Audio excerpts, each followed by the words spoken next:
السلام عليكم ورحمة الله.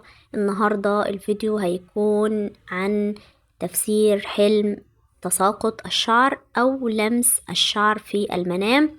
أولا أرجو الاشتراك في القناة وتفعيل زر الجرس حتى يصلكم كل ما هو جديد مع وضع لايك للقناة أو للفيديو. النهاردة تفسير الحلم عن لمس الشعر في المنام في أثناء الحلم، فهو له كذا تفسير. أولا، إذا لمست العزباء شعرها، يعني الفتاة العزباء في المنام، فهذا يدل على أنها تثق بأشخاص لا يستحقون الثقة،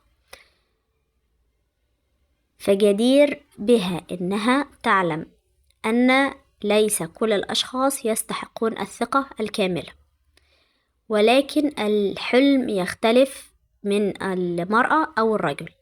إذا رأى الرجل سقوط شعره فهذا يدل على زوال الهموم والأحزان بالنسبة إليه. أما إذا كانت للمرأة فهذا يدل على أنها تثق بأشخاص يجب أنها تبتعد عنهم ولا يستحقون أنها تثق بهم، والله أعلى وأعلم.